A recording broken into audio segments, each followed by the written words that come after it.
Me and my guys on 99, me and my guys on demon time. And she see me, she say I'm fine. I say, baby, I know I'm fine. And he said, she says, both tonight. I found my wife, they found like five. Woman, go teach me right. She moving secret, speaking wise, speaking wise. Love in the blood and crime. So I go do my time. Oh, she they chop my time. I lift no finger. What's up? Go bring her, hey. And I'm in trouble, oh. And on day one. I left my mind and lost my thoughts. And on day 2 and 3 and 4. I double back and took one more. And on day 1. I left my mind and lost my thoughts. And on day 2 and 3 and 4.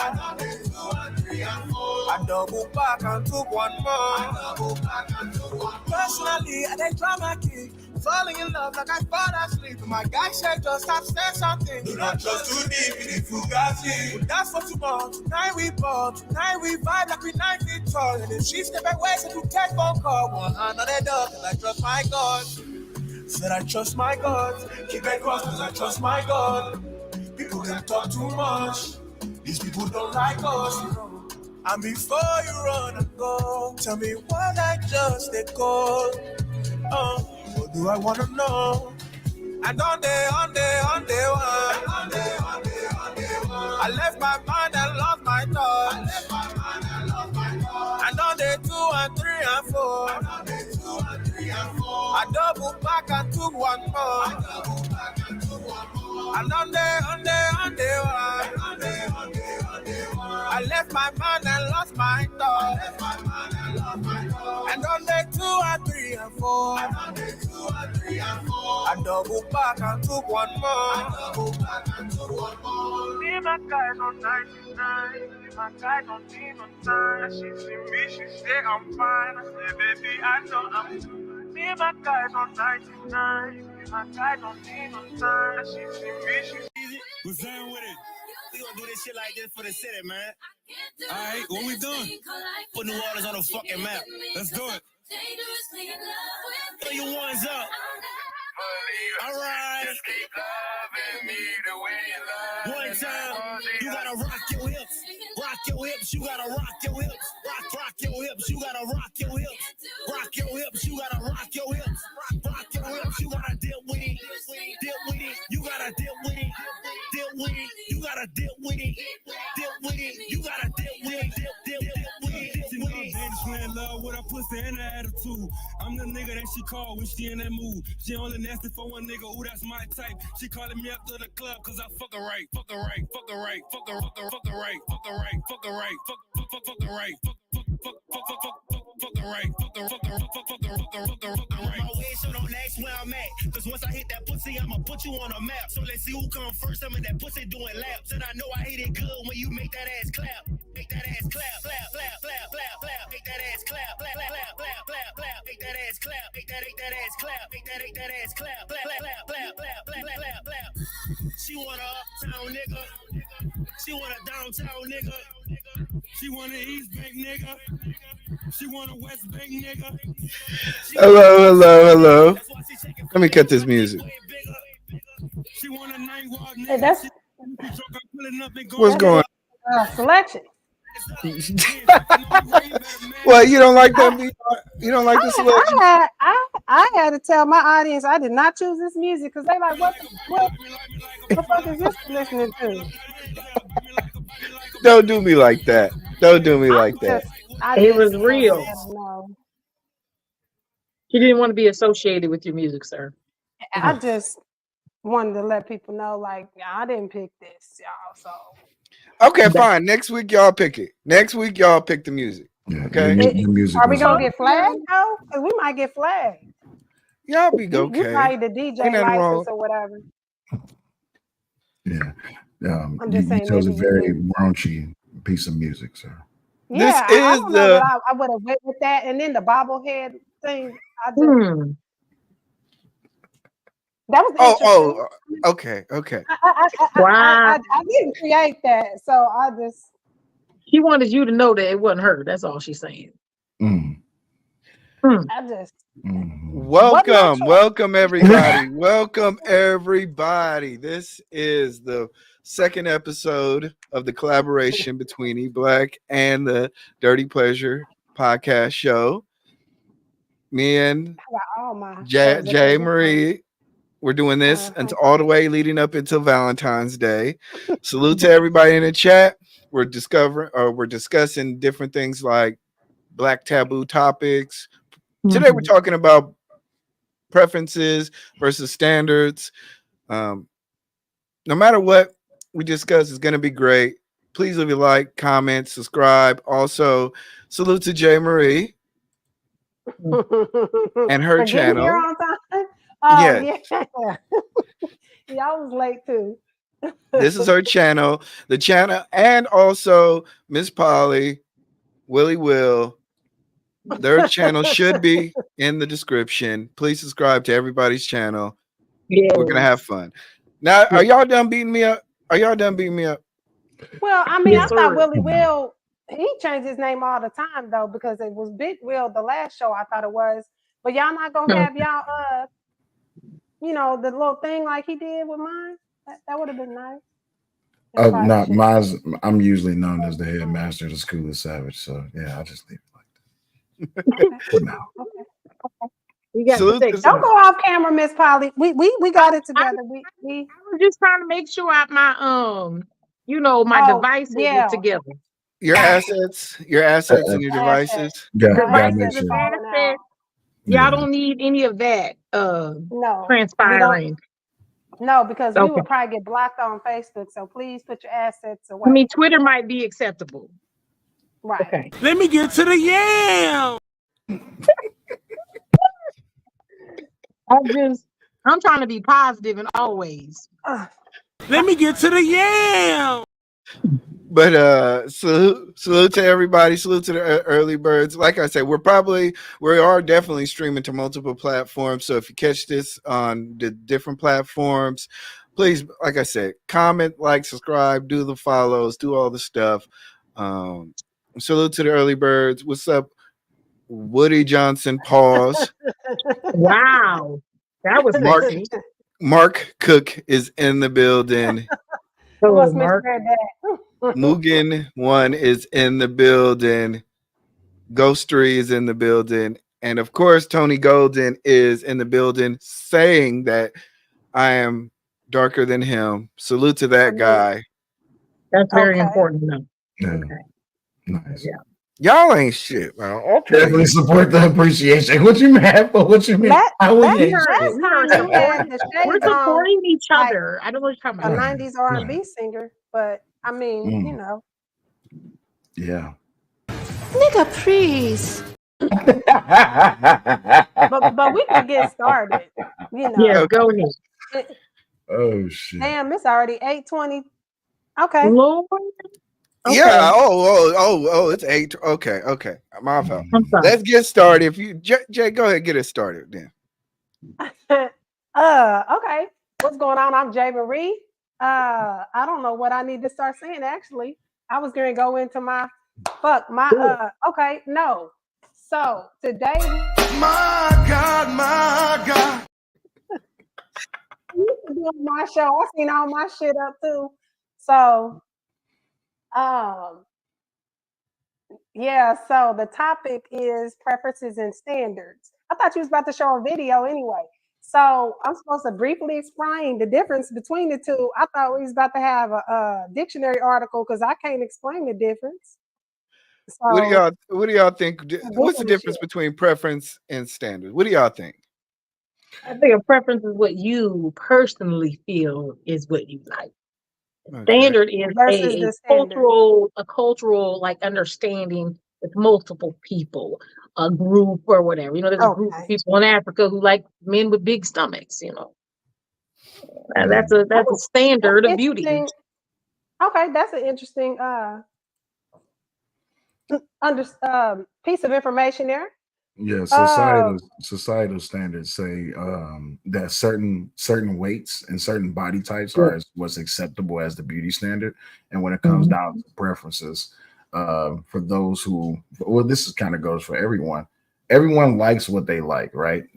Despite what society says, some people like light skin, some people like dark skin, some people like short, tall. Society would tell you, oh, unless he's this and unless she's this, you shouldn't date him. Well, when it comes down to us as human beings in the real world, we don't give a damn what they say about what the standards is. I like who I like who you like. That's just life. right, Yeah. right. Because then Now it also breaks down into racial. Oh, go ahead. I've heard women say that they don't like guys who don't have shoes. Like I've heard one girl say, you gotta Oh, have I more thought than you was one. gonna Like say like aside. guys that like you can't just have a black and a brown shoe and a white shoe. You gotta have a play. Like I look, the first thing they look at is a man's shoe. Is that a standard or is it a preference? Because that That's sounds probably like a a standard. preference. You Preference. talking about like a shoe size or the color, what they got on, the No, type Oh, of like you shoe? gotta weather. have a, you gotta be geared up. You gotta dress nice. You have to have a certain swag to you. Okay. Hmm. I mean, Preference. that's a That's yeah, a That's preference. self-confidence, but I mean, I think that's a preference. Like that I would be a prefer a man to preference. be self-confident versus this pillow is I prefer a man to be self-confident versus having a lack of confidence. No, the pillow was fucking with me. I was trying to lean over and it wasn't You letting me beat be great. you He was beating the talking pillow to up. you. Huh? You The beating the pillow is trying to pillow up. talk to you. The pillow is trying to talk to you. We got you. We got Pillow talk. He was pillow talking. you. Yeah. Okay. Yeah. Nigga, please.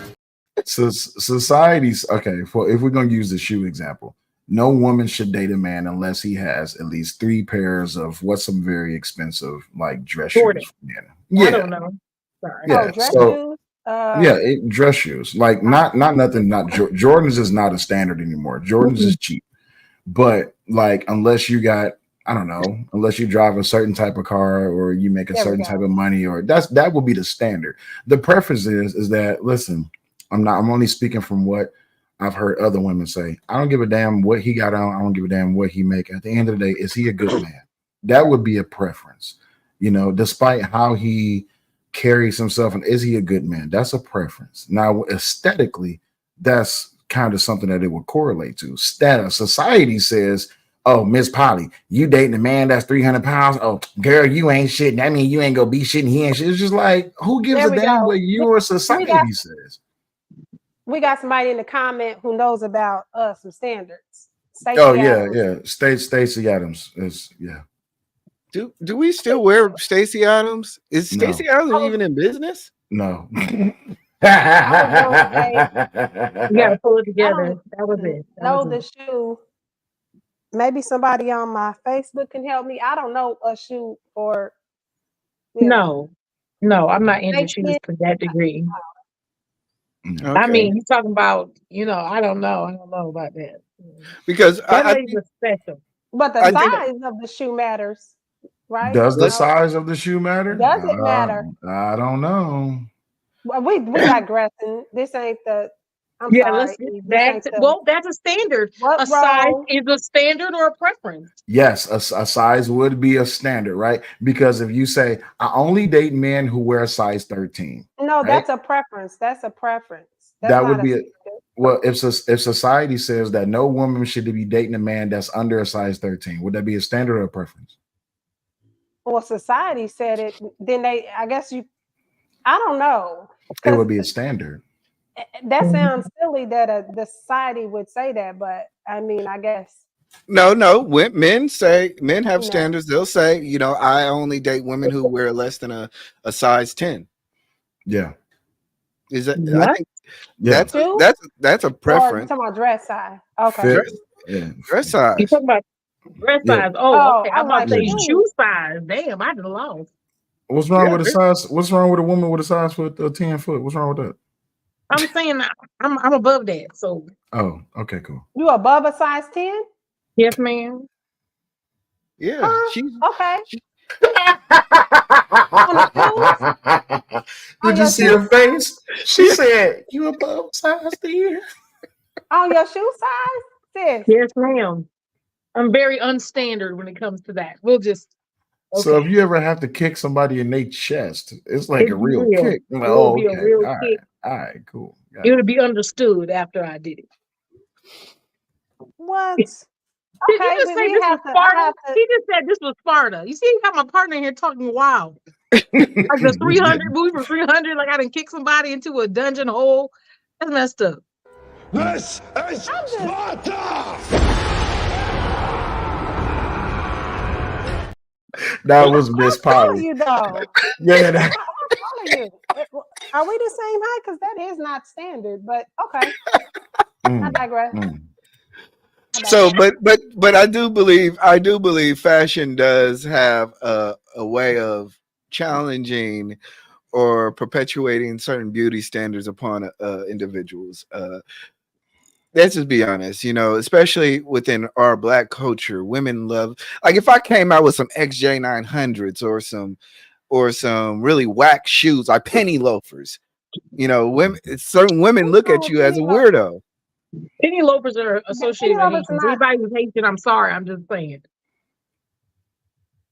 Penny loafers are what? Associated with Haitians. Listen, that's not. Ain't you Black enough to be Haitian?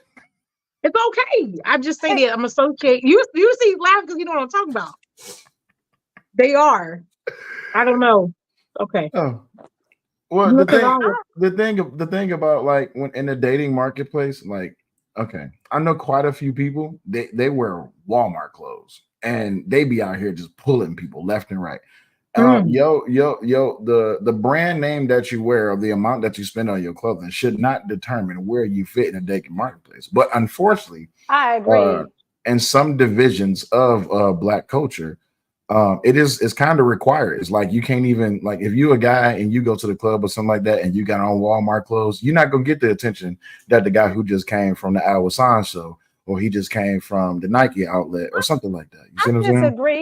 I disagree. I think it's how you wear it, because I know guys that can make it look good, make it mix it up or something like that too. So I think it depends on how you wear it, but the standard I think is that you have name brand. It equates to you being of a more higher quality, probably. Now is that a standard? Because some women will be, like I said, I think certain women will say societal standard. I think that is the societal standard. Okay. Yeah, societal. It depends on what society you're talking about. Really, I think. I would ask the question: do you think it's an age thing? Because as you get older, do you really care about brands? I don't care about brands now, and I'm young. Well, no, I'm just saying because no. I'm not saying that. I'm not saying that to be Nigga, please.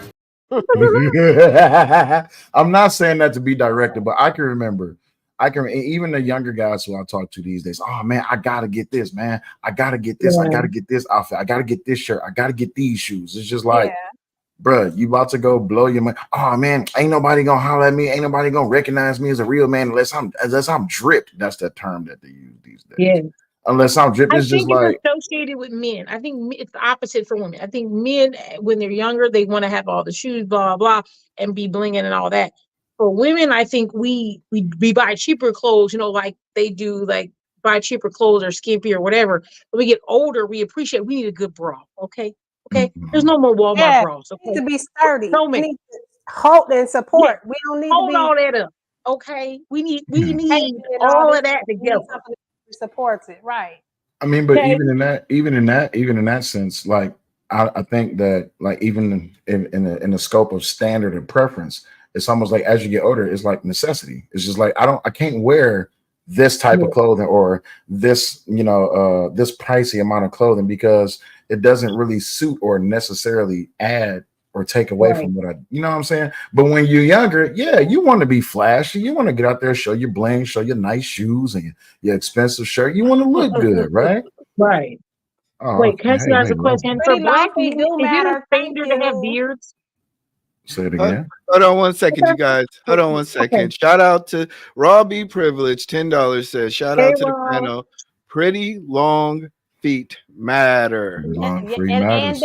And and That's do. right. I'm just Let 'em know. surprised we share the same size, Miss Polly. I didn't realize we I share the don't same know if size. we the same size. I'm pushing a 12, but it's okay. Oh, It's all right. They nice okay. looking though. That's fair. They nice looking. They just they How I wear a men's 10 and a half. What? but we're not even the same. You're not as tall as me though. No, How? I'm not. So I am not the standard. Correct. See, There you so go. the standard would be like if society says, "Oh, don't date a woman that this tall with this juice size," it's just like they would look at me as probably like, "Oh, you beautiful, but you got a foot this big, so I can't date you." I'd be You know sad. what I think is interesting though is I think we do assume that if somebody's really tall, they have a big foot, or somebody's short, they have a small foot, Yeah. uh, and stuff like that. But I think that's just more uh what by shit. I can't think of the word. I was trying to sound educated. You did. Oh, you know what? Okay, so What so my daughter's is really that word? tall. You know what? Biology? Biology, yeah. Yeah. Is it But you know what biology? I'm scared of? Anyway. I'm scared because my daughter is 10. Oh, well, she's 11 now. She just turned 11 in December. And she is about 5'5", and her foot is the same size as mine. And I know she's gonna Damn. get over 6 foot. I know she's gonna be over 6 foot. Is Ain't no that way. indicative that she okay? Well, what if she don't though? Then that's really gonna be Then different. she gonna be a big foot. I know she's gonna be a little bit taller though. She only 11, so she got time. Okay. But yeah, I think this is why a lot of people like especially within the Black community, like when it comes to societal standards, it's very heavily weighed because, like we all said, it's a vanity issue, right? That Yes. it's either you want to be seen or so you want to see someone or you want to be seen in a certain type of way. Because let's just be honest, most people, especially when you're young, you're trying to cover up your struggle with your vanity, right? So you may not have your parents may not drive the best car. You might not live in the best neighborhood, but you don't want to wear your struggle on the outside. So when you go into these dating marketplaces, or you go to the club, you go to a social event like a skating rink or a party or something like that, you don't want to what you wear at home. You don't want to take to the party because now you're gonna look like you're at home. You see what I'm saying? But hold on though, because I think that also is probably more racially determined. Because I think about so for African Americans, I think that is our mindset. Like we don't want to look like our struggle. Where I don't want to say that every white person thinks this way, but I see a lot more in terms of opposite, at least white people not necessarily caring that they have a certain, swag to what they wearing. And it just looks like they, were going to the grocery store and maybe they were at a party. And you just kind of like, they don't care and they just enjoying their life and fully confident. So it's not even their confidence or lack of confidence either. So, well, I think I don't even know. we talked about the big feet, right? I think Asian culture, they have to have small feet, right? Yeah, Small feet, small features, small nose, little mouths. Yeah. Anything over size 1, they say that you a big girl. You big. Nigga, please. With the That's what they say. Okay. Okay. That's what I they do have say. a question for you guys. Is it a standard for Black men to have facial hair? Is it a standard for Black men to have facial hair? Yeah. Because I always see Black men, when they get to a certain age, I'll hear them talk about, I want to grow my beard out. And I'm like, so y'all all got to have a beard? Is that like a a new sign of getting older or some something? I know that can't grow hair there. Yeah, I would say. Well, E-Black, you go ahead. I'm gonna let you answer first. I think it's a relatively new thing. I think especially after C-19, where more people the standard of work dress. I was like C-19. What code? Never mind. Got it. Jesus cover me. I'm sorry. Lord Jesus. Just cover me, Jesus. Yeah. But so I think after it's been a relative thing where people we beards were taboo for a long period of time. You couldn't have beards. Shoot, goatee. I remember there was a time where having a goatee was like looked bad upon when you were working in the office. Now it's becoming more socially accepted for especially black men to have facial hair. But now the one thing that's crazy is what I've noticed is that women don't want guys with just no facial hair at all. Like the military style, like cut, like no facial hair. They'll say, "Man, you look like a weirdo." Mm-hmm. I mean, well, I can tell you that. I'm sorry. Go ahead. Some looks work. Some looks work for some guys, and some don't. You know, and it, you know, they might come off like a, you know, a certain look that they don't want to have. Well, society really drives that look, right? I can think. Okay, so I'm only 34, but when I was coming up. Who in the no, you're good. Who in the celebrity world can you think of between 89 and 2000 who really had a beard in the celebrity world? Who really was like you can think of like just right off the top of your head, just a beard. Okay, cool. Now between 2000 and 2010, you got Rick Ross, you got Suge Knight had a beard, but a lot of people really didn't like Suge Knight, right? You got a whole bunch of these celebrities that really start coming around with these big beards, especially in the South, right? Yeah. So now, so then it transitioned over to what was not just these celebrities players doing. What was the basketball players doing? What was the football players doing? What were the guys who seemed like they was getting success? How did they look, right? How were they grown? Yeah. Because if you remember at one point in time, you remember Allen Iverson with the cornrows? Next thing you know, everybody got cornrows. And tattoos. Tattoos. There you go. I remember when tattoos, especially, you would have two types of brothers. One, the thug life type of brothers with tattoos, cornrows, all that stuff, and then AI kind of made that crossover cool.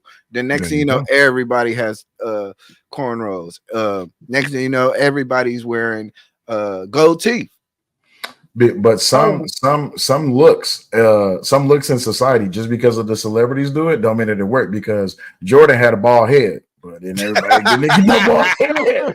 Tupac had a bald head, everybody didn't go bald. You know what I'm saying?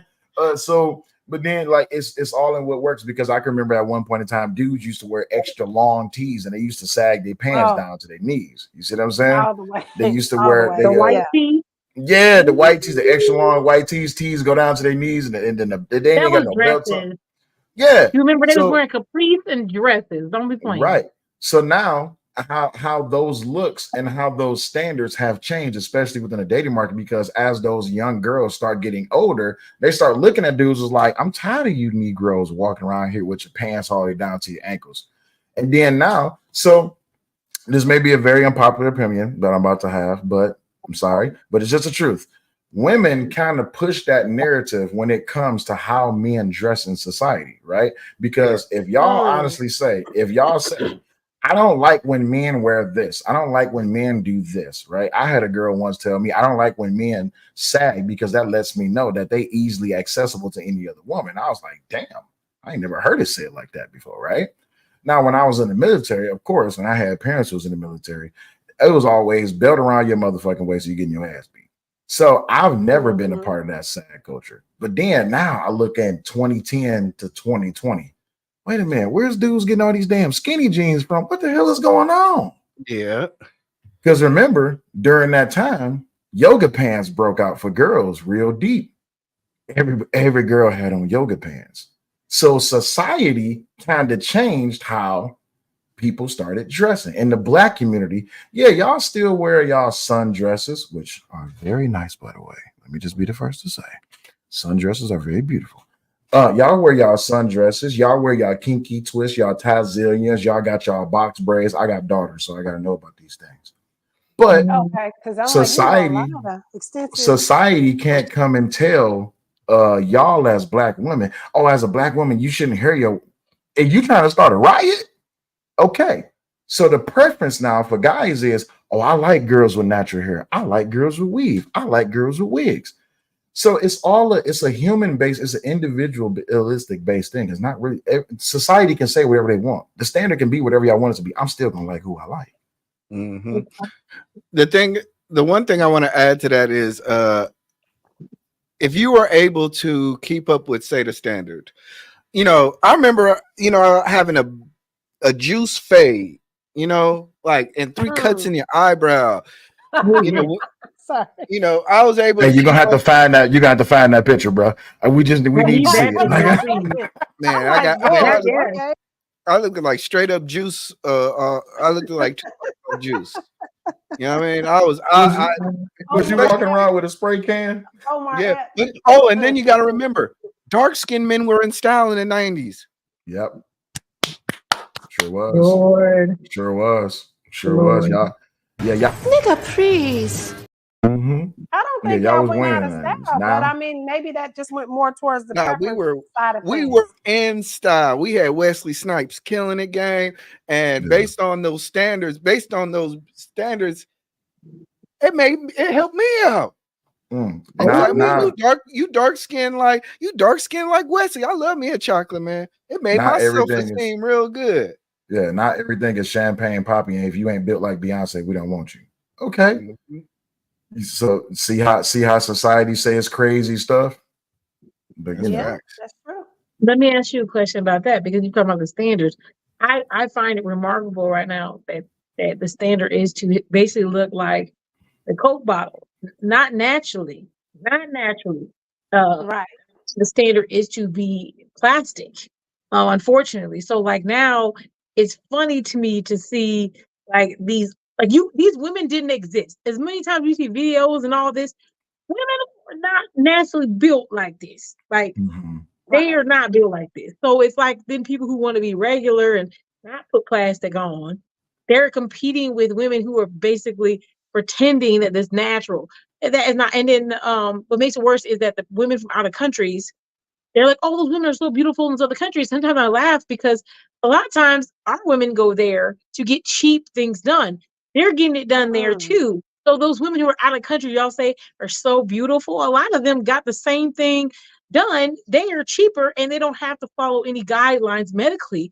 So they can get it done. So it's like we're competing with things that aren't even realistic anymore. yeah, unfortunately enough, society decided to deem that the Coke bottle figure was the way to go. This is why a lot of healthy things start getting pushed as smaller ways. You know, stop eating this, eat less this. Or if you eat this food, heart condition. But if you just, you know, I hear this a lot from a lot of females in my family and from my friends. First thing they ask you when you go to the doctor: are you pregnant? And do you need to lose some weight? That's the first thing they ask you, right? And the thing is, though, when it comes down to that shape, that figure, if you look at if we look at what they're doing in Hollywood, look at what we're doing in the music industry, all this, that, and the other, everybody can't be a Beyonce or a Gal Gadot or a Taraji P. Henson, right? Some people are going to be Gaddy Sidibe, or some people's going to be what's her name? I The didn't know girl that's that's how you pronounce her name, but okay. I just some people's going to be a Lizzo. Some people's going to be a Gabrielle Union. Some people's going to be a just, you know, all these different type of body types. So I think the run of the mill is that if you are a certain body shape, like the Coke bottle figure, like you just said, then the propensity is that you have a higher chance of getting like dates or getting into a more successful relationship. I can tell you right now that that's a fad and that's false, because what happens is and I've known, okay, so a family member of mine, she runs a physical fitness studio. And a lot of women come in and they trying to achieve this unattainable. And I say unattainable for a reason, because you can lose the weight naturally, but you're still going to have to get other things done to be able to get that specific shape. What happens is, do you understand the amount, and I'm speaking for the women on this one, do you understand the amount of stress that goes on a woman's body to go from 275 down to 160 with a small waist, big hips, and a big butt? If you don't understand what you're demanding for this woman to put her body through, as a man, you're asking her, as society, y'all are asking them to go through hell just to reach this unattainable shape. Now, when they do reach this shape, here comes the ain't shit Negroes, and here comes the hungry Negroes. Oh, just now she got a shape, I can jump all on it. Your body type does not determine the level of loyalty or faithfulness that you're going to get a relationship. That's true. That's true. I think on the flip of it, when we talk about the guys, tall, dark, and handsome, or tall, just tall, there's a standard with the taller guys versus the shorter guys, or versus the average guys and things like that. And then when we talk about perceivably, or I'm gonna say by preference, somebody says someone's ugly, the ugly nigga getting the pretty girl, or the ugly dude getting the, you know, the supermodel chick, and different things like that. So we look at, well, how does that work? And we think of, well, he doesn't deserve to be with her, or she shouldn't be with him because of how they look, because of a societal standard. And when we talk about how does that help us form our opinions, you know, I think you want to ask yourself, has it made you form an opinion about your preference over maybe what you would have said was your preference in, you know, in the past? So that's one of the things that is like, how conditioned are we truly with our preferences? Very conditioned, I think, Jay, because okay, so the standard for like, okay, so even if, especially in the South, I don't know about the North, okay, when people out there is out of pocket, you know, if you're down in the South, being light is like magical for some reason, and you don't have to do nothing or say nothing. It is put on you as if for some reason you're special, and that's just what it is. Yeah. You can be very unattractive and just be light, and then everybody thinks you're the magical creature out there, and you're not.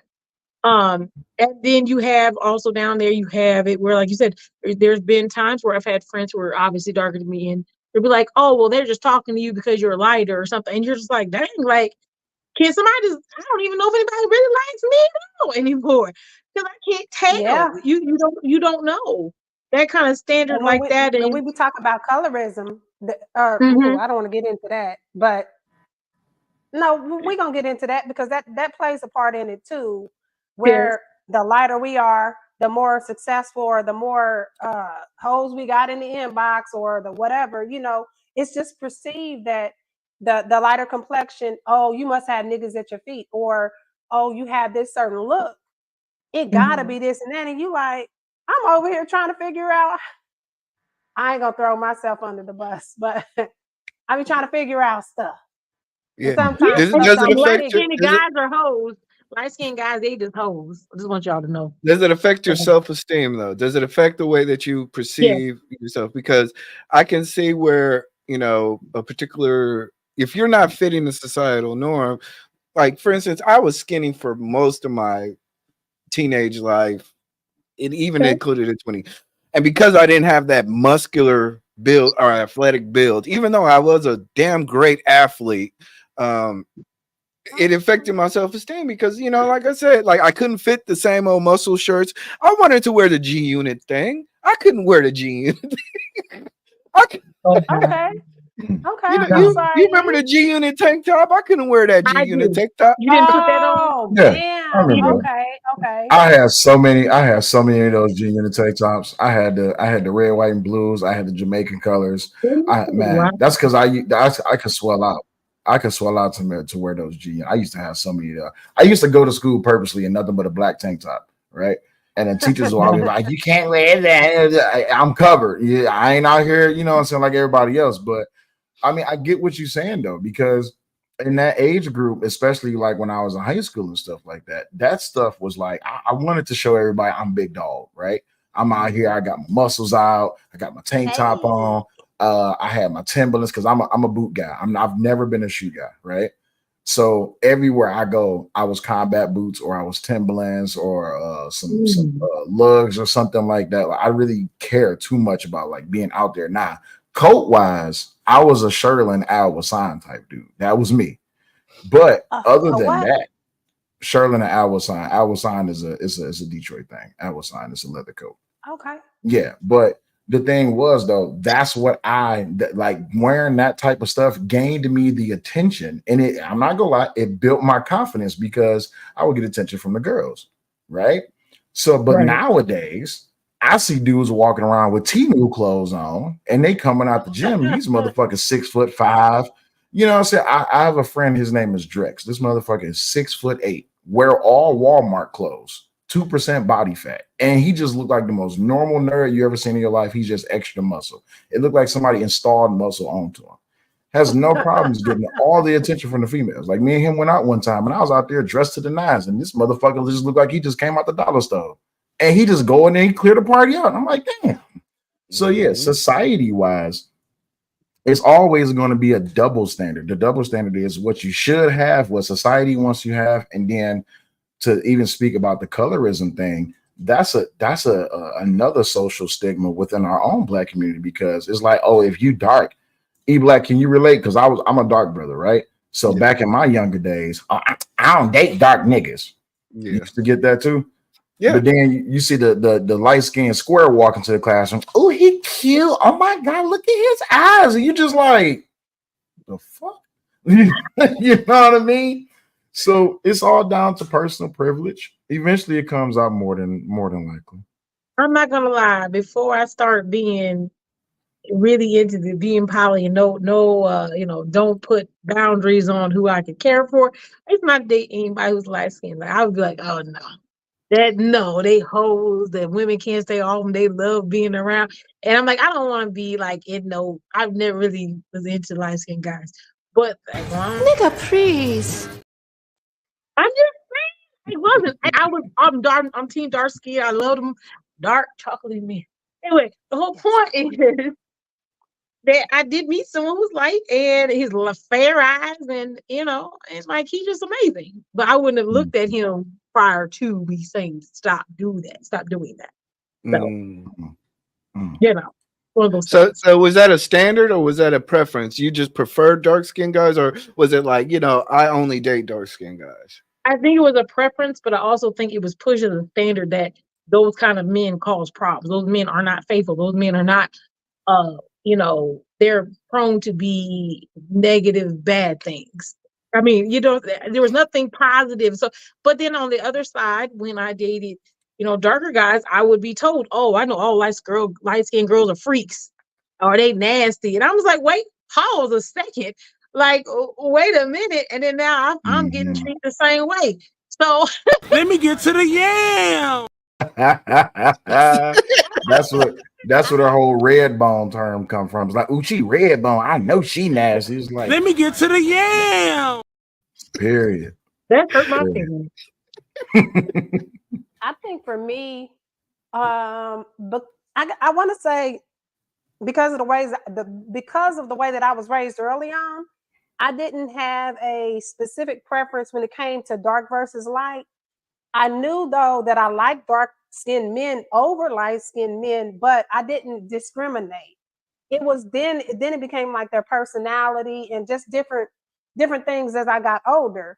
But at one point, the whole light-skinned guy, it was just like, well, I was looking at what society thought of it, or how society, looked at, you see like once social media started to be a thing, you saw if you saw a light-skinned couple together, it was like, oh, that's exotic. But if you saw light-skinned and dark-skinned together, then it was like, okay, yeah, they I would always hear, oh, you trying to make babies and you trying to have your babies be pretty and stuff. And I'd be like, right. I have had, back before I had children, back in the day, I had this one guy tell me he wanted to procreate with me off the fact that we were going to have pretty kids. Let me get to the yam. Not off anything else. Like, am I good enough? Would I be a good mother? Nothing. And I was just like, what? He was like, oh, you're gorgeous. And let me get to the yam. That's exactly stop putting that shit up and messing me up. I'm like, now I know it's muted me, so I'm like, pause, because I gotta say what I need to say. But yeah, I had him actually say I would make beautiful kids, and I'm like, is that what I think of light-skinned women? And yeah, they do. Yep, it was. I started to see that there was this whole.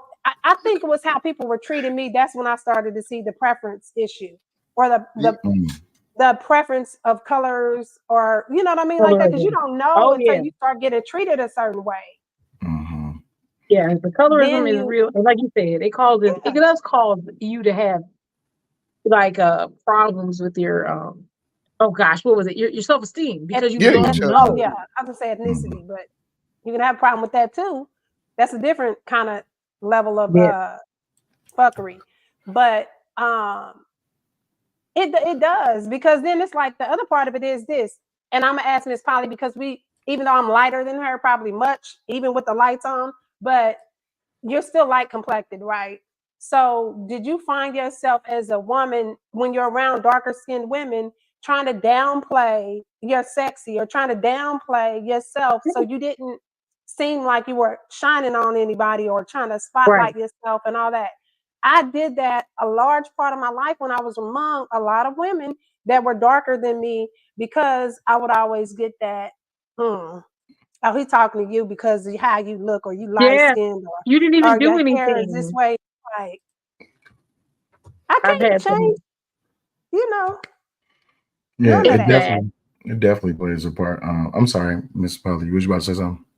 I just said no. I just remember it's bad, especially because I hung around Jamaicans. I run around Jamaicans. I hang around. Jesus. We was out here, and it was not great. It was not great at all. And I loved them, but I was taunted. I was taunted for being thin too, because I was very small built. I didn't have like a lot of curves and everything. Everyone was like, oh, and no curves and nothing. And that was something I got taunted for. So I never felt like I was a woman. I didn't feel like I looked like a woman. I always felt like I wasn't feminine enough because I wasn't as curvy as them. But I'm dealing with some Oh, bad, I didn't. delightful bodied women out here, Yeah, and I didn't I think just about wasn't up that. to standard. Not feeling like you're woman enough because of your body shape. Yeah, I think I had like a 5B for a very long time. Like I had nothing. Just You you said what? Oh, I was oh, I There's was a two pieces of bread. there's another side to this coin too, and this is something I believe everybody experiences some shape, form, and factor. And when I describe it, Okay. trust me, you can think back and you can remember. There's a form of dirty macking, right? Why you talking to her? She dark skinned, man. Why you fucking with him? He light skinned, right? mm-hmm. So it all plays a role in some shape or fashion. So all right. So when I was in high school, this is back in my G Unit tank top days.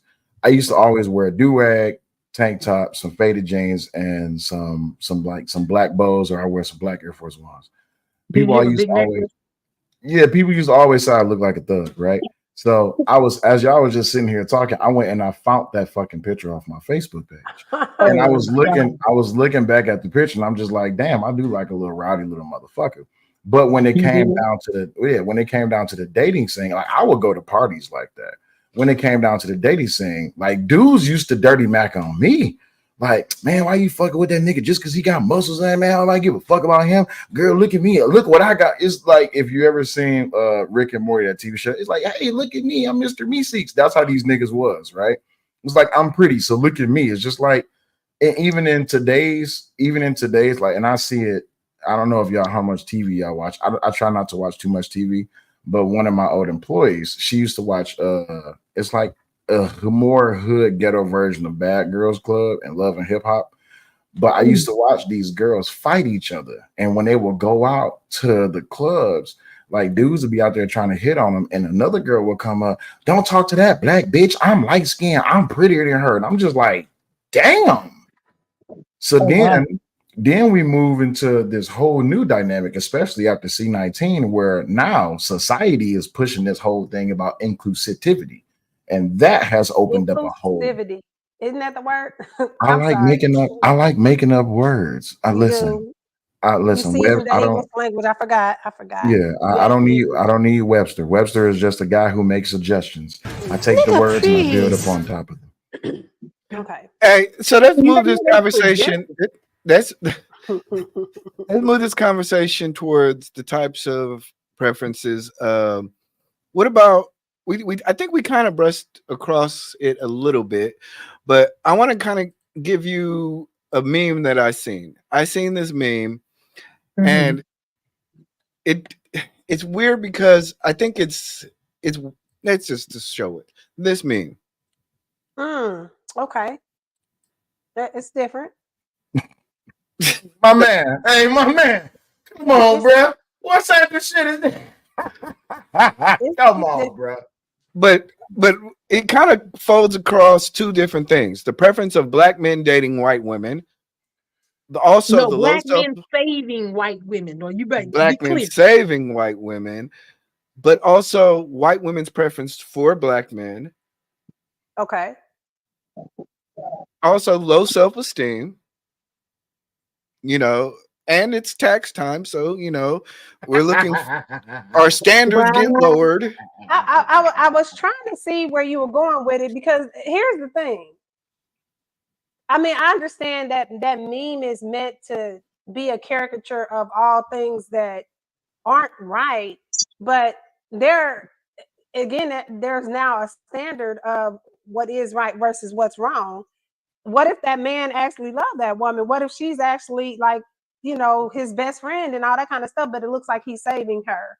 You know what I mean? So if we really, men do save them. Well, I mean, I don't really have a good answer for that one. You tried very hard. You tried. I give did. it to you. I'm trying to be diplomatic and don't be diplomatic. No, I got don't this. do it. It's not the time. You want me to take it for you? You want me to take it for you? Wait, let me tell you something. Okay, go ahead. When I said they were saving them, I know y'all looked at me a little weird, but it is a thing that is said that the white women who come over to the black men, a lot of them were discarded by white men. So what happens is they come over to black men who will take them on. So that's what that signified to me when I saw it. And I said, I believe that. Okay. But isn't that standards? Isn't that like once again, okay. I'm gonna play another video in regards to that. You said something about discarding. They're being discarded by their own community, right? Correct. Okay. What do you think about Asian women who don't date Asian men? We hear that a lot. Okay. I'm not. Here. Okay, we're gonna hear. Are we gonna be able to hear it? Yes, ma'am. Yeah, I'm gonna try to help. Okay. Don't have the video playing with no sound this time.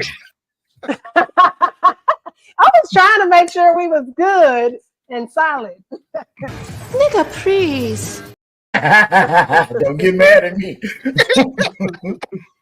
All right, so we're gonna play this video. This is from the whatever podcast. So let's show it.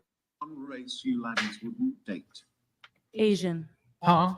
Oh, wait, but aren't you like half Asian though? Yeah. But like, why? What? I've never found an Asian guy attractive, and it's just preference. Me too. Like, I just never have. Like, I'm not like opposed to it, but it's just like it's like Never. it just came up in my head. Like, oh, like it's kind of weird that I've like never been attracted to an Asian guy. So, like me personally, But I would date. I used to not find Asians attractive, but like now I do. I think it's more so like they can relate to me more with like culture and everything like that. So like me personally, I really like I like dating Asian guys. Yeah. That's like your type now. Get some help. So what do you guys think of that? Asian brothers is getting it bad. They got a bad rep on all fronts and in all societies. Let me tell you why, right? Asian men, this is from a lot of women that I've talked to. Asian men are seen as cute. They're not seen as sexy, right? Now, for some people, they will say, oh, yeah, he's cute, he's sexy. But the question still remains, would you fuck him? Would you bet him? Would you have a relationship with him? Would you marry him? Would you have kids with him, right? It's very rare. How often do you see, and I'm just asking a question here. How often do you see a other than Asian mother with an Asian man and they have children together? How often do you see that? How often do you see an Asian mother? Other than Asian mother with an Asian man. So a black woman with an Asian man, or a white woman with an Asian man, or a Jamaican woman with an Asian man. You don't see it that much. You don't really see it that much because Asian men are usually considered to be not sexy or not good at bed because there's this legend about them that I'm pretty sure stereotypes. Yeah, it's a stigma that comes with the Asian man, right? They're usually seen as just the brains of the operation. It's just brains, no muscles. So like the biggest muscle that they got on their body is their brain. So that's usually how they're seen. Wait, put a disclaimer up. I need a disclaimer because I want to disclaim. I'm not associated with what he just said. Can you put that disclaimer up, please, sir? I want to make sure everybody know that I'm not associated. Do not attach any association of this to me whatsoever. I have nothing to do with such idiocy, such blasphemy, such ridiculous nonsense. So you have kids with an Asian man? That's my question. Yes, he can put it in. I know that's right. Let them know. Asian gonna get broke down and broke through.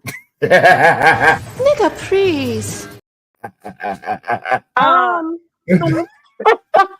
But no, that's usually how it's seen, especially in the Asian race. And then a lot of Asian women do feel like that young girl on that podcast. Like, I don't find Asian men attractive. They see the white football boy from America, or they see the black Jamaican, or they see the black African, or they see the Egyptian, or they see the Mexican, or they see the European guy. All of these guys aesthetically usually have more available on the eyes than Asian men to Asian women. So they got a bad rep, unfortunately. Yeah, they got a bad rep. So do you feel like it is super? You highlighting stuff. I was trying to follow it, and then you went somewhere else. Well, is it superficial? Excuse me. You feel it's superficial that we're only focused on certain body types, and are we maybe canceling out a good man or a good woman because of that? Yes. This is 100% true because even if you go past the body type, if we're just specifically talking about Asians in this matter, you're usually just saying as they're going to be good with money, they're going to be good with because they don't like to spend money. They're going to be good with money. They're going to be good with brains. You're going to have a mathematician or a scientist. But as far as like bedwise go, like that ethnicity just has a bad rep, at least from the man's side. Because I'm sorry. Let me ask this. Have you all dealt with other races outside of your own race when it comes to sexual intimacy? I have traveled the world twice. It's not a continent I have not been on. Okay. Well, I've dabbled into other things. Don't be professional when you say that shit. You say it like it. He made that sound disgusting when he said it. He did. I tend to stay with. I tend to stay with my race. Well, I could really go in a bunch of different races because I have a multi-race. What is it? Biracial. But I tend to favor African American over any other race.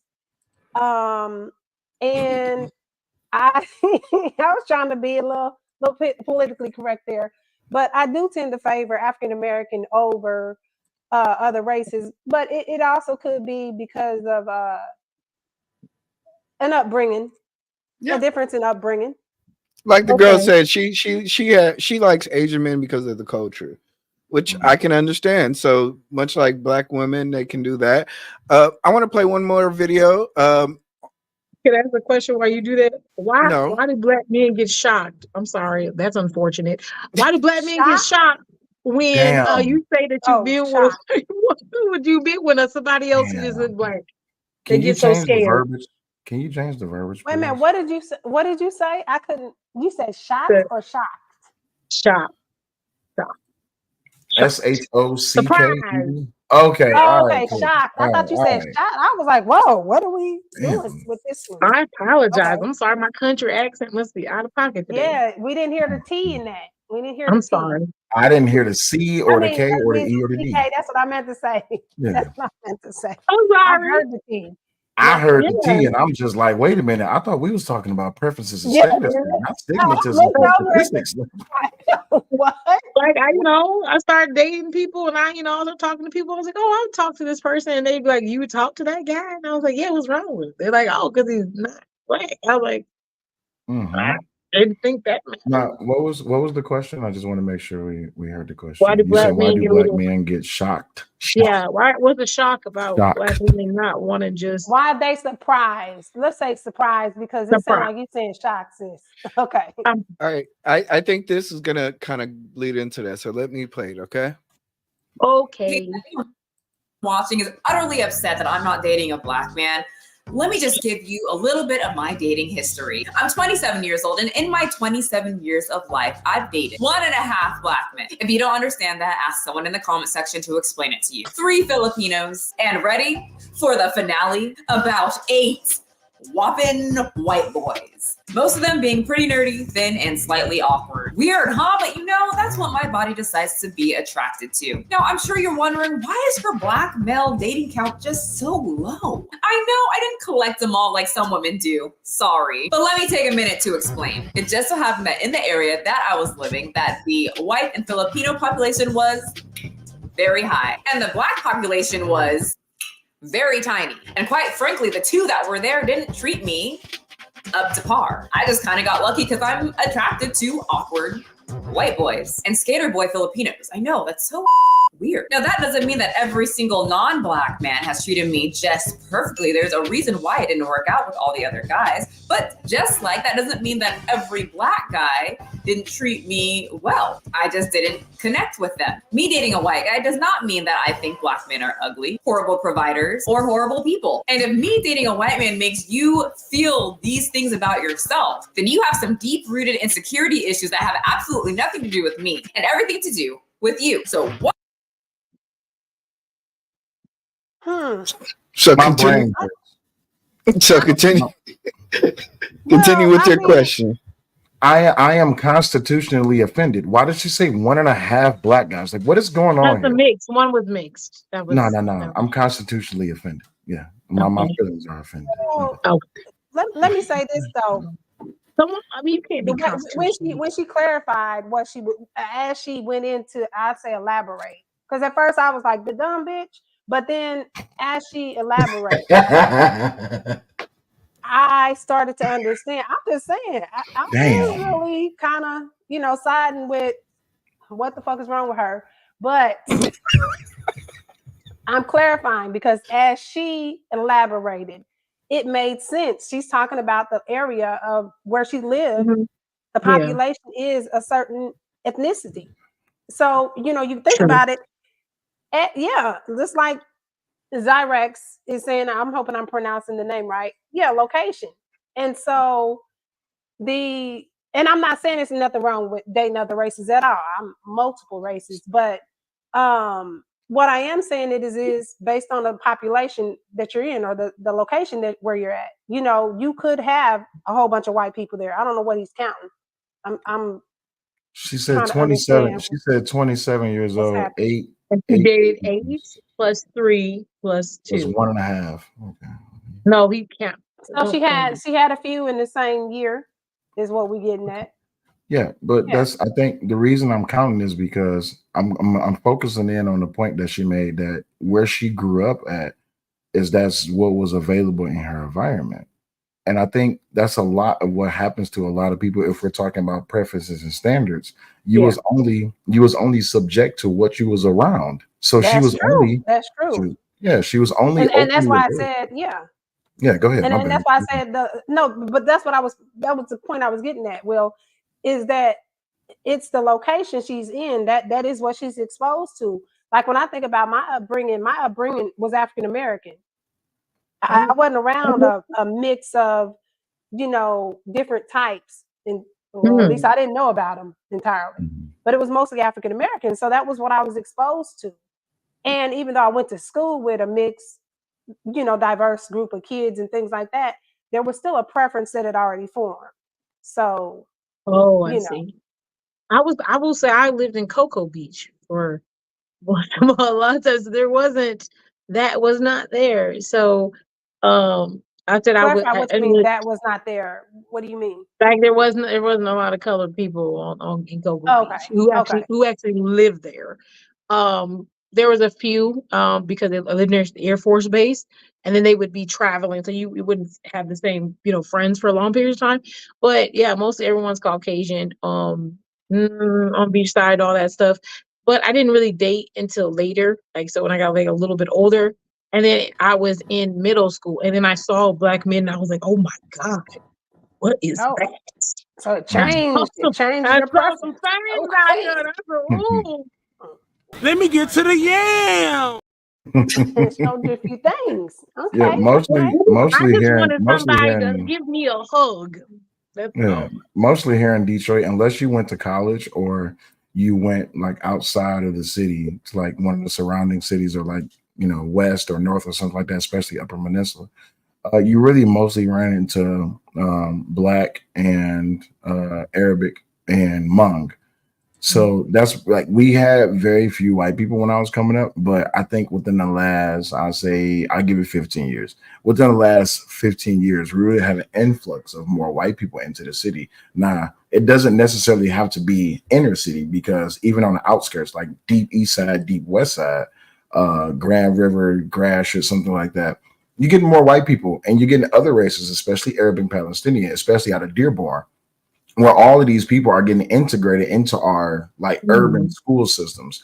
So these dating characteristics is kind of coming up, where now different cultures is being introduced, and now more people are being more open to it. It's just, unfortunately enough, within the Black community, we make it harder on ourselves and for ourselves to date each other, because we're comparing ourselves with other cultures and other races. You know what I found is that, based on what Miss Polly said, is that she dated Black men, or she was raised around white people, and then she still had an affinity for Black men. This woman said she was around mostly white people and Asian, so she grew an affinity towards white people. Let me ask you this. Is there a situation, and I'm going to bring up a situation, where Black men date Black women and then they become hateful, or their preference starts to change towards white women? Wait, say it one more time. Say it one more time. Yeah. What? I'm sorry. We're going to play a video. Call Black. Oh God, not these. I never used that one, bro, but hey, Jesus, man. not these. I mean, hey, bro, if you want to date a bunch of Shaniquas, go for it, man. LaQuisha. Yeah, like me and Fresh aren't really down with the brown like that. Man. We ain't night riders. Nah, so bro, I'm good. Sometimes if they're red bone, but like in general, me and Fresh don't dabble in the dark, if you know what I'm saying. Yep. Okay, so last one, guys. Final round. Now, we're not going to mention names for certain reasons, right? Yes. For a bunch of legal implications. But if you guys are in our community, we talk about this extent. Which are traits of feminine women? What's her gram? What's your Instagram? Dude, again? you are like a low today. Yeah, that's crazy. I ain't gonna lie, just keeping it real. I don't really date Black girls. it's not because like most Black girls are like annoying. How to put this? Ratchet, and they don't know how to like be reserved. You're like the complete opposite. You are not the stereotype. You are not the stereotype. You are not the same. That's awesome. Yeah. So we'll give you that compliment too. I'll let y'all go first, and I'll wait. Because I have absolutely nothing to say about them too. Yeah, I think those two. I think those two are. They're just not. They don't have enough intelligence, to really speak on anything. Just to be honest, it's not because I don't like them. To that extent, what I'm saying is that I'm not saying it because I don't like them. I'm saying that because of what they say, it is just ignorant in general. And then on top of that, to be someone who is of color and to not acknowledge that you're being whitewashed and your brain is ridiculous. So, I mean, I don't know. To look at what put that shit. I can say his name. Okay, Either Man Williams. We call him Tupac around here. Okay, well, he said that's just a preference. Now, I want to point out a preference is fine, but when you're saying, well, because Black women are ignorant, ghetto, ratchet, now you're stereotyping them or you're generalizing Black women. So it's not just a preference, it's ignorance. And it's willful ignorance because you're not trying to even see if, what does he say? Sound like they just don't want to be a ratchet. He said somebody's name, like a girl's name. Sound like they just don't want to be with a ratchet woman to me. But y'all, I'm gonna let y'all get everything out before I go. You like said they're not. That's the like. So I'll give just one example because I do have to run away. But one of my children, like I know that there's it's not the woman. He doesn't like very like aggressive, loud people in general. So if he was to come across someone who is a loud, aggressive woman, it wouldn't be somebody he would attach to. It wouldn't be. But it is not every woman is like that. So that's what I'm saying. So if you're preferencing that every woman that you've come in contact with who is Black is like that, and that doesn't even make sense. That means you haven't been around enough women to make that statement. Because if you're only hanging around women who are like that, that means you're only hanging around ghetto Black women. If that's what you're doing. So where have you been? And it could be the other issue, the other side of it, or the other side of the coin, where he had an encounter, or they each individually have had an encounter with a ghetto Black woman, and that originally wasn't their preference, but now they've had this experience, and now they've categorized all women, kind of like how, you had a relationship, maybe it was with a light-skinned guy, and this light-skinned guy cheated on you and did you dirty and da-da-da-da-da. So now you form this opinion of light-skinned Black men being cheaters, being, unfaithful, not being trustworthy and things like that. So well, what about this, Jay? I got a question for you. What about this? Yeah. Everyone got stereotypes. We just talked about the Asian man Peter Whacker. I think that's fair. I think that's actually pretty fair. But is that a stereotype or is that facts? But here's my thing with that. So my preference is African American men, yes, but I don't look at a white man, an Asian man, a Puerto Rican, whatever other race as them being incapable. That's just not what I'm attracted to. So I don't look at them like, oh, you have to have a little thing because of whatever your ethnicity is and that sort of thing. So you can't please me. I don't make that generalization. I just say that this is my preference because that's what I'm attracted to. Wow. Now I have been attracted to white men, but it's like, oh, they're cute, they're sexy. But that's it. It's not been something where I wanted to date them and be in a relationship, because I do think there's a vast cultural difference. That, if you don't have somebody who's culturally sensitive, they're not gonna, you're gonna be dealing with somebody you got to constantly explain your culture to.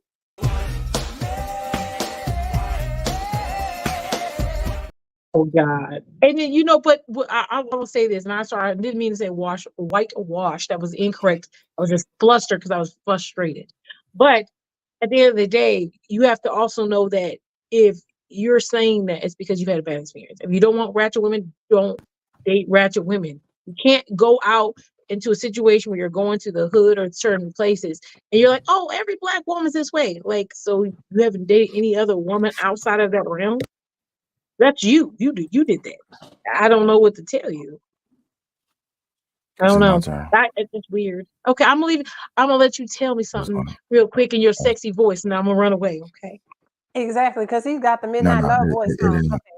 No, it ain't gonna be sexy. This is just is like pre-show. This is pre-show to me getting ready to yell, but I promise I'm not gonna yell too much. You're not gonna. Yeah, that scares me. I can't stand any nigga that sits back and would say, "Oh, I don't date Black women because this." Okay, but at the end of the day, you say you don't date Black women, but you say you want to fuck them. You say you don't date Black women, but you say you want something from them, right? If we're talking about stereotypes, stigmas, and preferences and standards, you just don't want everyone else to know that you would fuck a Black woman. That's why you get it. Like those two specifically, Fresh and Fit, fuck the both of them. Period.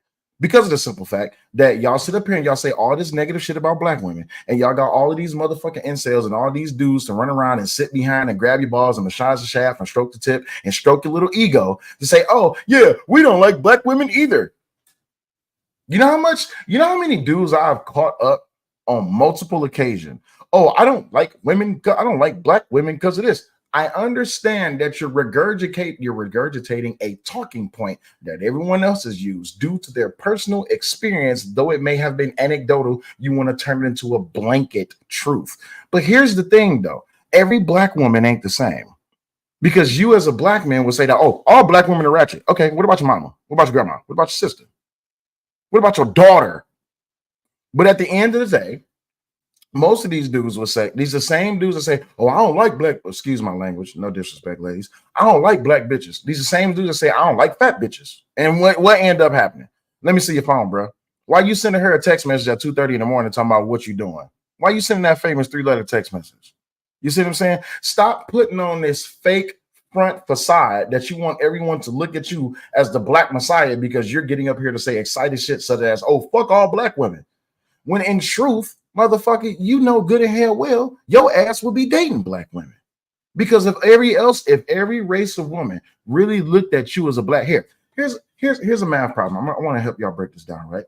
If all the other races of women in the world seen how you treat your women, why the fuck would they want to date you? Because if you will talk about your own women like this, how the hell you gonna talk about us? We ain't even part of your culture. Yeah, that's a good point. So let's drop the I hate black women act, because I know quite a few. And if y'all watching this show, I'm not being angry medic, but if y'all watching this show, just go ahead and tell the truth. You don't want everyone else to know that you like dating black women. You like bugaboos and you like night bears. But at the end of the day, but you won't come out and tell the truth. Yeah, bugaboos and night bears. Night bears, anything that you mess with after the street lights come on. Bugaboos is when ain't nothing else hitting at the club. You want to call up the little girl, the little baby, single mother that's living in the projects that got 4 kids, 3 different baby daddies, and you going over there to eat up all the food stamps. So let's stop the cap. Let's stop the cap, because what they're doing is they're pushing this narrative that black women shouldn't be respected. That only thing they can get is dick and bubble gum. Now, don't.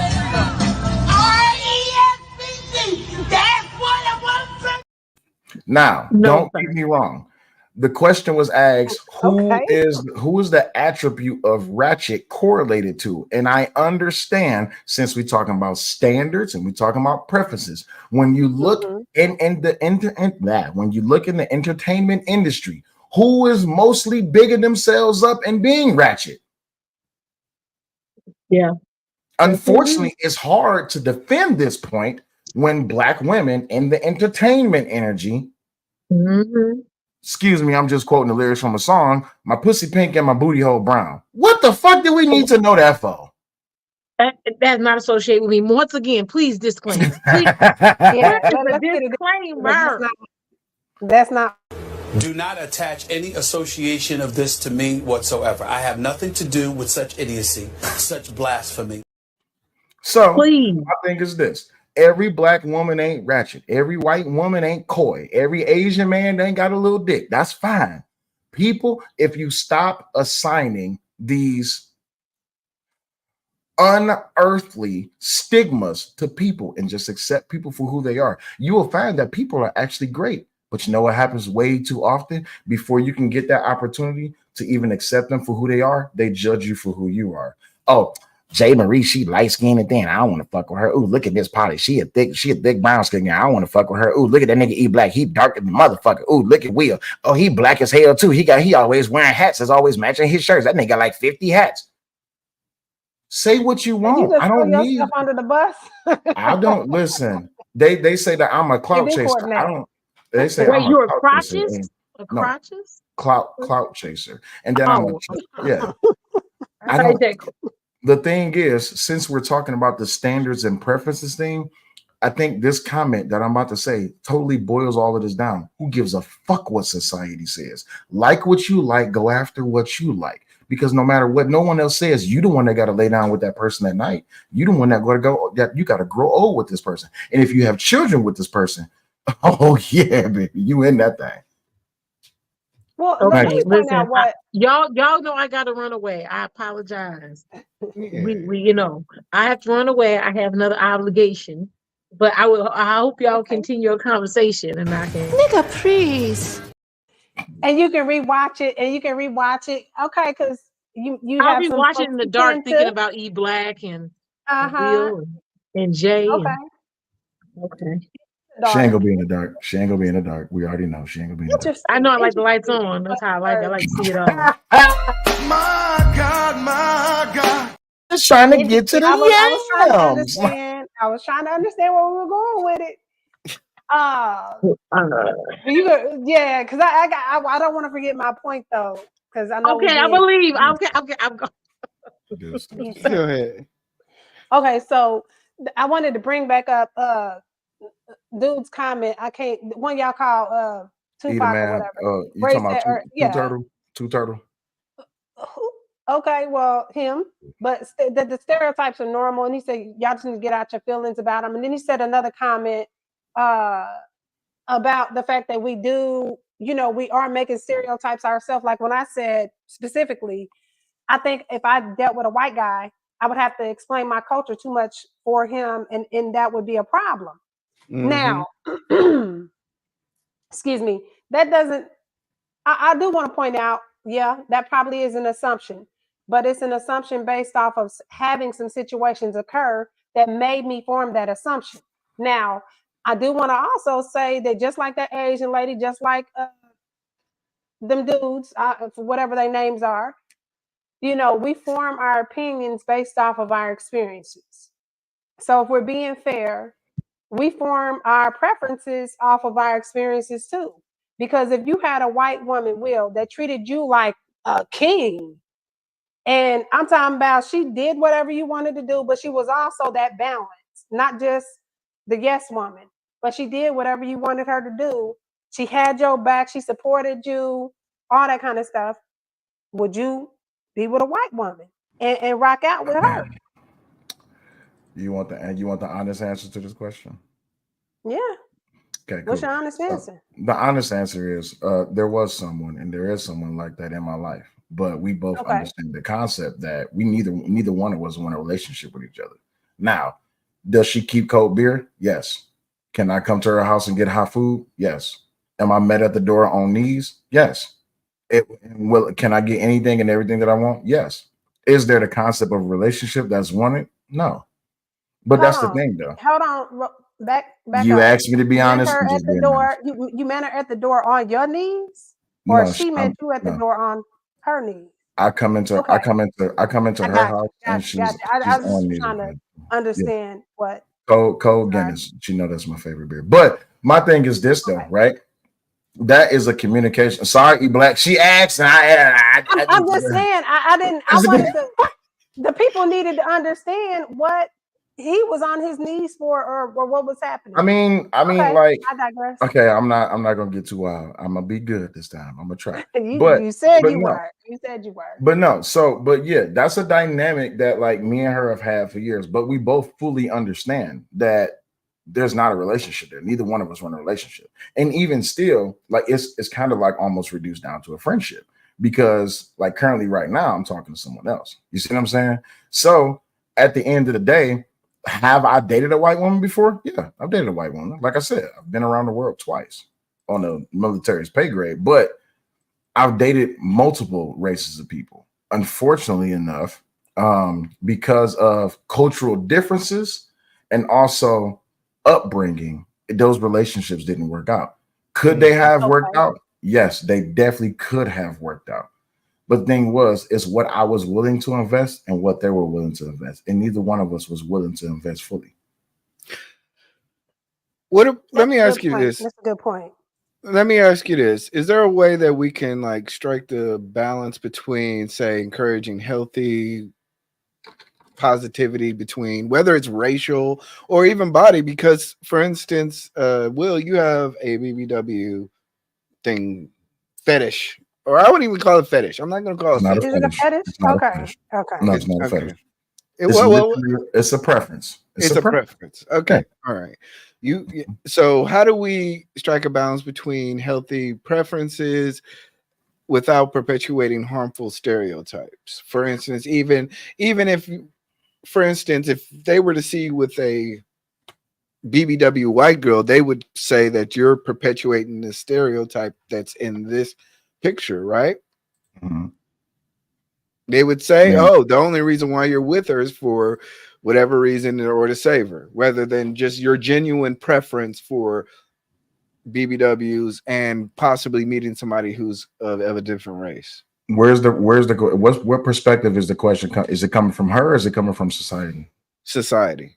Okay, so society can have that preference of why it is that I'm involved with this BBW white girl. I don't give a damn what questions they have, because what's between me and her is between me and her. None of they understand. It's none of their business. This is what happens when you keep private and don't make it public. Now, in the instance that I do make it public, I understand, Jay, I'm about to use your favorite word again. I do understand that when I make public private, I leave it open to criticizement. And when that happens, everyone's going to have questions. I beg to differ on the my favorite word, but okay. I was like, what favorite word? Yeah, criticizement whenever I make up words. Yeah, I use so that word. opening it up. I couldn't even get the word out because I was so flabbergasted at the fuckery here. But the criticizement, as you call it, I think is one of the things that maybe it's ingrained in us as we are raised, right? You know, depending on, like for me, I was raised predominantly African American, so I don't have a preference for, you know, white men in terms of dating because I just wasn't shown that. But then there's also this understanding, or I'll say this maybe misunderstanding, because if I'm going with what guy, I can't never get his name right, but him, the one that was talking about the stereotypes and things like that. If I'm going with what he said, you know, then we are forming our stereotypes based off of our experiences or bad experiences. Yeah. And if I think about that, then it's like, well, what can we do to change that is educate ourselves and be more culturally sensitive to it, but within reason. Because, you know, you see somebody who's completely disrespectful to African Americans and things like that, and you think you're finna change them, that's not gonna happen. But if you meet someone who's, I don't want to say it like this, got black friends, but you know, they are culturally aware of the culture, so they are involved in it, then you don't feel as much of there's going to be a culture gap, you know, like if you meet an Eminem type or something like that. Yeah. You know, or even with say the body positivity type of thing, where I think a lot of people are missing out on their perfect make just based on body. You know, if there was a big woman that actually loves you, takes care of you, listens to you, uplifts you, pays your bills, helps you accomplish everything, supports you, I think those type of people get missed over because of stereotypes or preferences or so-called standards of only wanting women that are fit and in shape. Well, the problem is, but then it's the flip of it is then the women like myself who aren't as curvy, aren't as curvaceous, then we get looked at like, oh, we can't cook, we can't do this, we can't this, She's not lying. She's not lying. We must, but I'm saying, like, and I eat my ass off and I cook my ass off and I you do eat work your out ass off. I mean, shape. pause. Can you rephrase that? I eat food. You know what I'm that talking flexible, about. Like both legs. No, shut up. Let me spin this back. I be trying to be serious. Pause. I be trying to be serious, and you gotta play. No, but I'm saying like that stereotype exists though, and I'll get looked at like, I'm going for the curvier ones, and then be the ones that still cheat on you and things like that. And I'm not saying that every woman that's curvy does all that. I do. Thank you, Robbie. Privilege. I be eating food, but they don't be thinking I do because of how I look. It's just like I have a high metabolism. But besides that, you know, we'll get treated the same way. Like, oh no, I want a woman with a big ass, this and that, BBW, blah blah blah. And then it's like now you're putting that division between black women, where like now we feel like we better than her because we look a certain way, vice versa. So it's also that body positivity thing where like, let's stop promoting a certain body shape. Let's just start promoting be healthy, yes, but not to a point of it being unhealthy to be healthy, if that makes sense. Yeah, the truth of the matter is everyone has preferences, but you cannot control who you're attracted to. Here, I'll give you an example, right? And I don't I've said this openly and publicly before. My daughter's mother is a big girl. My second baby mother is she's like your body type, right? And when people see my daughter's mother, they know me and they look at myself. Wait, what happened? Hey, bro, I was attracted to her. What? Like, I'm not trying to like go down a whole diatribe of why and all this. That it was a preference that I have when it comes to my daughter's mother and to other women, but I'm not gonna sit back and say I'm not attracted to a nice toned stomach or some nice toned calves or some nice toned thighs or some, you know what I'm saying? If I'm attracted to it, I'm attracted to it. I'm not going to use that simple terminology. Oh, I'm a man. I'm attracted to women. No, I like women, and if she's attractive, she's attractive. That's just that. It's all in what you act upon. Now, if I had the choice, then yes, I would take one girl that you like, make her a BBW, and make her an average size. Which one are you picking? Same thing for women. Take one guy you like, make him societal standards or what exactly you prefer, and then make him everything that you don't prefer. Are we then going to disassociate all of the physicalities and just leave it straight up to who he is as a person? Because if that's the case, then this whole entire thing about standards goes out the window. Yeah. But we all have a preference. To answer your question from earlier, E Black, I wanted to make sure I heard it correctly. What was it? You said to break the something about how do we break the stigmatism or how do we encourage promoting healthy positivity without perpetuating, like, say, harmful stereotypes? Easy. Don't be worried about what other people has to say, right? You can't be afraid to step out the house. So Jay, I'm gonna just use you as an example just for this, right? I'm gonna use us on this panel as an example. E Black, how tall are you? 6 foot. Okay, he's 6 foot. I'm 5'11", right? The societal standard says that you shouldn't be dating a man that's not under. That means that you should not be dating a man that's under 6 feet. So, if you were a person who was worried about the perspective that other people have on your relationship, just using just that example, you wouldn't step out the house with me, even if I do treat you better than what E Black does. But because E Black is 6 feet, you're gonna step out the house with him.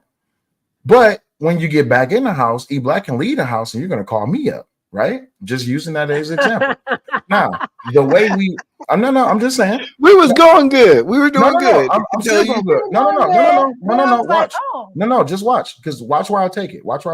The thing is, you're not afraid of what society has to say. You shouldn't be dating an Asian man. Bitch, I love him. Yeah, what you got to say about my relationship has none of this is none of your business. So how we break that stigma stereotyping thing, and I'm glad that Edie Man Williams was in the chat. I don't know if he's still there or not. A lot of women could possibly have shit to say about him because of who his wife is and what race and culture she is. But Edie Man Williams don't give a damn. If you want to date a white woman, date a white woman. If you want to date a black man, date a black man. But just understand that culturally, people going to talk shit. The thing is, do you have the willpower enough to block all of that shit out? Because I hear a lot of dudes say, oh, as a black man, I wouldn't be seen with a white woman dead. Oh, okay. All right, cool. And then you turn right around a couple months later, all these black women treat me like this, man. I'm going to get a white woman. What happened? We too worried about who society sees us with and not worried about who it is that treats us right. If a Nicaraguan woman treated me better than all of the women in my life, guess who I'm about to be dating? A fucking Nicaraguan woman. It's just the truth. And I don't give a damn what anybody else said, because you know why? Me and her have to lay in the bed together every night. Me and her have to go through the trials and tribulations of life together. Despite what's well, yeah, and I think that speaks to the bond that relationship has, because you might be strong in that area, right? Because can y'all hear me still? Okay. Yeah, we can hear you. You can hear me? Okay. So you might be strong in that area. For instance, you don't give a damn what people think, but she might have an issue with, like, oh my God, I'm dating an African-American man. So, and she's a Nicaraguan. I think that's kind of also where that cultural difference comes into play too, because you're not educating yourself on your partner's culture, or you're not trying to understand what makes you similar versus what makes you dissimilar. And then on top of that, you're worried about what they're saying because it might not be you, but it's her. And then, now she's worried about her culture being offended or whatever, her, tribe or however it goes, being offended because she's with someone other than her kind. And then you have to deal with that. So the whole thing about being with someone other than your kind, it can fuck up a relationship because you're solid about it, she's not, or vice versa. And you let society get into it. You let music or whatever, TV, movies perpetuate what you should be dealing with and entertaining versus what you do entertain. Yeah, So I've had a friend. He actually, his first child came from a woman from Cambodia, or she was first generational Cambodian, and this guy was pro black. Salute to my guy, pro black, blackity black, RBG. Dr. Umar pro black. Oh man, not that we must stay focused, my brothers. Not him. Yeah. And I mean, I guess what happened was they was messing around and she popped up pregnant, right? Of course, situations happen like that in real life. So, but I can tell from his perspective, he was like, he was like, man, I know y'all look at me as a pro black brother, and I got this Asian girl, but just understand, he'd always make disclaimers, just weird disclaimers where we would be like, we didn't care. We just didn't care. If that's what you got going on, that's what you got going on. But I can tell that sometimes when you talk about marriage, when you talk about having identity, those things creep into the relationship. So, I think I think you guys are both right, or on the button, to where internally you have to be more investigative on how you want to, appreciate the other culture that you're in love with, but then also you have to be able to block out, which is a very difficult thing. We always hear it all. Block out the bullshit. Yeah. We hear it all the time. When a black, especially a black man and a white woman are walking down the street, and they got to look at the side eye and all that stuff. You got to block it out and focus on what is actually most important in terms of the relationship. So, salute to that. Well, I wanted to add to that really quick, if you don't mind. Yeah, go ahead. I think a perfect example of that. What's that? Y'all seen that show? Is it 90 Day Fiance or something like that? Like they go to other countries and they try dating over there or something like that. And the cultures just don't mix, right? Guys go over there, women go over there, and they be like, oh, it's expected that the husband has to do this. It's expected that, well, back in my country, we don't do that. Oh, well, in this country, we do. It's just like, oh, in this family, we do this. It's just like, I'm not with that. You see what I'm saying? So like it's tons of different examples that you can find out in the world about how it is that there can be a lot of differencing of cultures that can affect a relationship, especially if the confidence is one-sided. Just like you brought up the point earlier about, I feel that way, but what if she doesn't feel that way? Well, there can be a flip side. I can go to her white family or her white neighborhood, her white state, whatever, and I can feel uncomfortable. When I walk in, everyone looks at me, and the only thing I can imagine is, where the fuck is the hoods, and where's the crosses, and where's the fire? You know what I'm saying? So it's a lot. This is where communication plays a huge. That's what I was gonna say. It's huge. Huge key factor in all of this, because if you don't communicate, forget just the stigmatism and the stereotypes. If you don't communicate, period, this is why most relationships fail, because communication is lacking. Yeah. And then to add to that, as we close this out, when we talk about preferences and let's say standards, make sure they're very much healthy standards that are beneficial to you. Don't make them what we call, like Jace Marie will say, artificial assets, right? Yeah. And that's artificial assets, exactly. Yeah, so let's not make these things to where you're creating these things where you're totally negating the facts of what you need as a human being. And that's my opinion about it. That's if you're gonna do something, if you're gonna set a standard, make sure the standard is healthy towards you. I don't have any problems with, say, preferences. But like I said, if you're gonna, don't let your preference be the reason why you're alone with a dog by yourself. Anyway, hold on 1 second. Let me get this. Oh, okay. Been a supporter of yours since day one, E Black, even though you talk shit on Asian women. You talk shit about Asian. Nigga, please. You talk shit about Asian women, dog. It's an old joke. It is a very old joke that so keep up the good work. Still don't know what a BBW is. Thought it was BBL. But if Will wants to kind of give us a quick synopsis, and then we'll close out with J. Marie in regards to that. BBW is usually BBW is a term used for big beautiful women, and BBL is what the fuck does BBL stand for? I never knew what the fuck BBL Brazilian butt lift. Brazilian butt lift. Damn. Okay. I was like, But then you have other lift. but then you have other terms. You have SSBBW, which is supersized BBW, and then you have BBM, which is big beautiful male. Then you got SSBBM, which is supersized big beautiful male. So yeah. So Ruben Studdard will be a SSBBM. Rick Ross, prior to his weight loss, will be a BBM. What's his name that went to jail with the ice cream cone on his face? Gucci. Y'all know. Gucci. Yeah, they is Gucci man look flair. I didn't know he had an ice cream cone. That's he would be considered a BBM. But like you know what I'm saying? Like those what those terms mean. Okay. Thank you for the clarification on that. And for my closing out of it all, I want to say that I think as I've gotten older, I've become more health conscious, but in a healthy way, health conscious, not overly health conscious. And to the point of my preference, bigger men versus big men as far as the big boys, I'll call it like that, because I don't call them BBWs or whatever it's called for the guys, but the fluffy guys. I like fluffy men too. But my thing is this. I don't know what to call it, okay?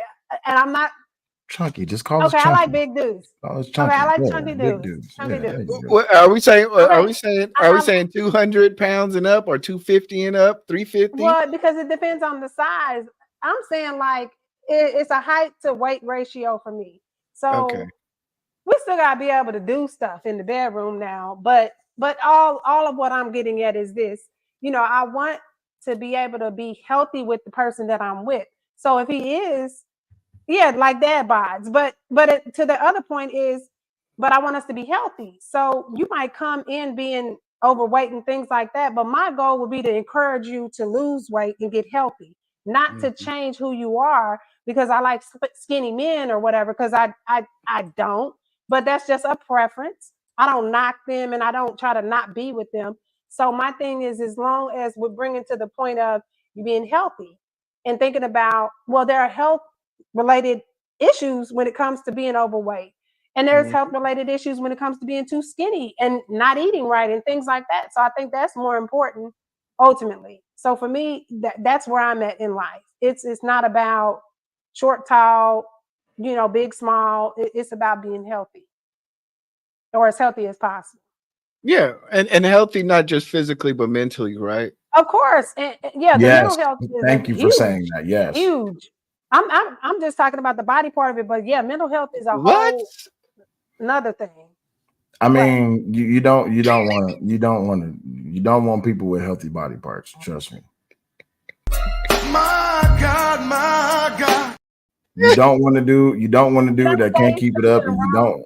Yeah. Oh, okay. Because I'm like, what are you laughing about? You don't want to do who can't keep it up, and you don't want a woman who can't keep the well dry. I mean, keep the well wet. So yeah, you don't.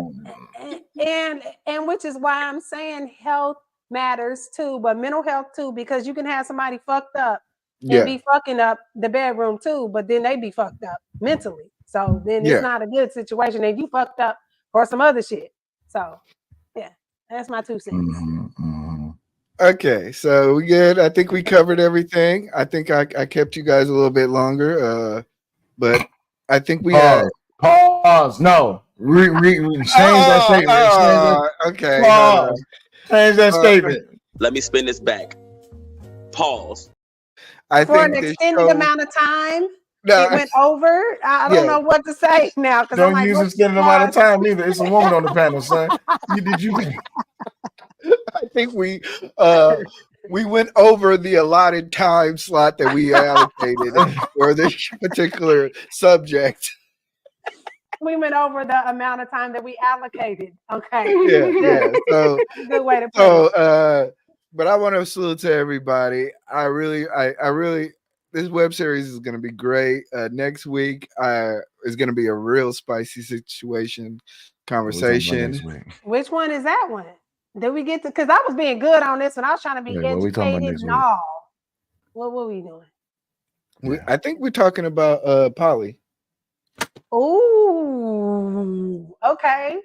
Oh shit, yeah. Miss Polly is gonna be our highlight. We're gonna have some other people on too. Maybe.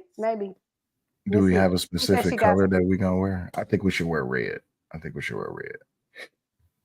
Do I have red? I think I do got some silky red stuff, but oh shit! I wouldn't wear. No.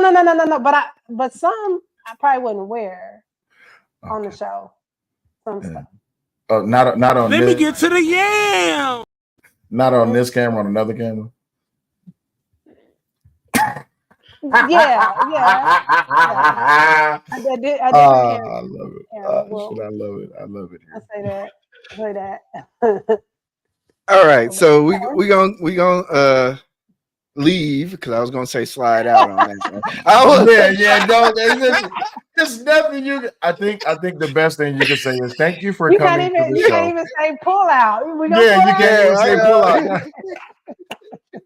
I can't even say ride out. You can't even say ride out, bro. Here, I got you. Thank you, There's everyone. There's all kind of bro code violations going on. Yeah. I would have just rolled with it. Thank you, everyone, for stopping by the show. We really appreciate you for showing your support. I gave you the opening line. Now you can go ahead and build upon it.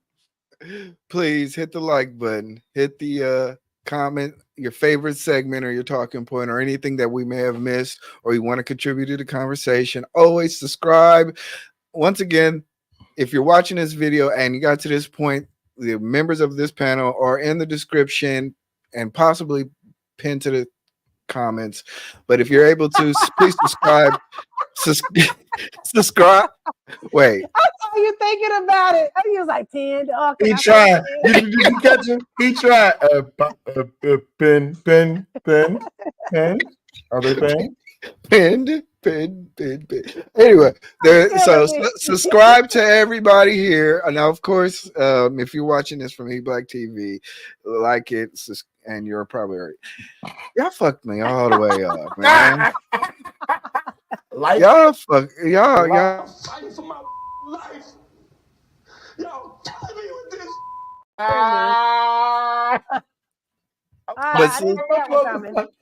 Look, we gotta get out of here. So salute to everybody. I hope you guys enjoyed the show, but it's time to go because I can't deal with these people no more. They start getting loopy after a while. Y'all get loopy. Oh man. Walking down this long day road, damn near almost lost my soul. But now that I'm in control, what they gonna do?